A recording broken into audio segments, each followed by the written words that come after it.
तो फिर सही गलत का वहां पहचान मुश्किल हो जाती है और बोलने की इस आजादी का क्या कर दिया जाता है, दुरुपयोग कर लिया जाता है। ये सबसे खतरनाक मॉड्यूल होता है, क्योंकि आप कुछ नहीं कर पाते। जैसे किसान आंदोलन में आपने देखा, आज पढ़िएगा 10 साल बाद पढ़िएगा, आपको पता होगा कि किसानों के हित के लिए वो कानून बने थे। मेरे एक सवाल का जवाब हर बुद्धिजीवी से है भाई, कि जब किसी उद्योगपति को एंटरप्रेन्योर कहा जाता है तो किसान को बेचारा क्यों कहा जाता है? If I am going to factory and produce something, I have ability to produce anything, चाहे मैं बॉक्स बनाऊं, टिफिन बनाऊं, कुछ भी बनाऊं, सो आई एम एंटरप्रेन्योर। तो एग्रीकल्चर में वो एग्रीप्रेन्योर क्यों नहीं हो सकता? वो बेचारा क्यों है? किसान खेती घाटे का सौदा है, यही लिखा जाता है ना, चिल्ला चिल्ला के इसको बताते हैं। तो किसान एग्रीप्रेन्योर क्यों नहीं हो सकता? मेरे सवाल का जवाब दो। वो बेचारा ही क्यों है? वो गरीब ही क्यों है? उसको क्यों टैक्स में छूट चाहिए? उसको क्यों फ्री बिजली चाहिए? उसको क्यों पानी चाहिए? अरे उसको जब तुम्हारी किताब की पहली लाइन एनसीईआरटी उठा के देखो, और भारत की विकास जो आपका जो है इंडिया इकोनॉमिक डेवलपमेंट वाली बुक उठा के देखोगे, उसमें जब एग्रीकल्चर चैप्टर में जाओगे तो लिखा है उसमें कि भारतीय कृषि मानसून का जुआ है। Indian agriculture is a gamble of monsoon, और भारतीय कृषि घाटे का सौदा है। वाह, मतलब मुझे एक ऐसे बिजनेस में डाल लो कि इसमें तुम जिंदगी में फायदा नहीं पाओगे, तो मैं बिजनेस क्यों करूंगा? तुम मुझे बताओ, ये एनसीईआरटी में लिखा हुआ है। What kind of mindset you want to prevail? अब जो बच्चा पढ़ के निकलेगा वो क्या सोच के निकलेगा कि खेती घाटे का सौदा है। मान लो तुम में से कोई किसान के घर का है, पढ़ लिख लिया, तुम्हारा माइंडसेट चेंज हो गया कि नहीं हो गया, कि भाई कुछ भी करेंगे खेती नहीं करेंगे, यही होगा ना, क्योंकि ये घाटे का सौदा है, तो तुम बेचारे हो गए। और अगर मैं उद्योगपति हूं, अगर मैं एंटरप्रेन्योर हूं, तो मैं अपने प्रोडक्ट को किस दाम पे बेचना चाहता हूं, किस रूप में बेचना चाहता हूं, इसमें मर्जी किसकी होगी? मेरी होगी। मैं 99 रुपए में पढ़ाऊं, 999 में पढ़ाऊं, 9,999 में पढ़ाऊं, मेरा मन यार। मुझे जो दिखाई पड़ रहा है बिजनेस में वो करूंगा, मुझे जो अपॉर्चुनिटी दिखाई पड़ी वो मैं करूंगा।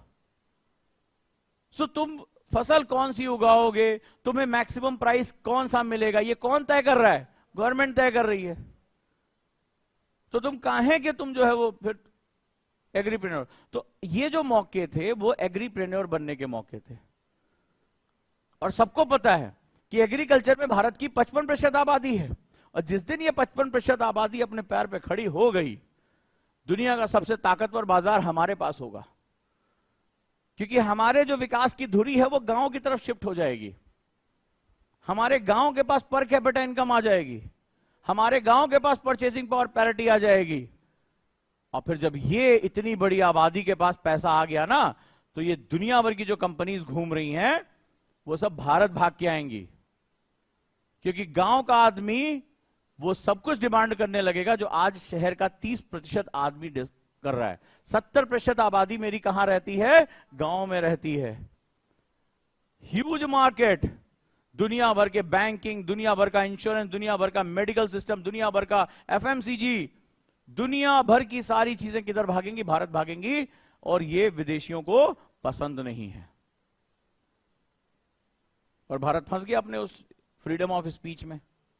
आज तीनों कानून क्या करने पड़े? वापस लेने पड़े। एक कानून आप नहीं पास करा पाए, ये स्थिति हो गई है। ये जो अंदर है वो बहुत खतरनाक है, ये भारत के विकास को रोक रहा है। कितना डर बैठा हुआ है।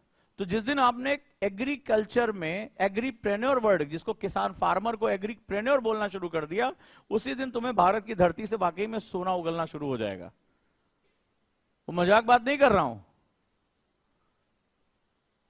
तो भारत की मिट्टी से वो सोना निकलना शुरू हो जाएगा जिस दिन हमने उसको एग्रीप्रेन्योर मान लिया।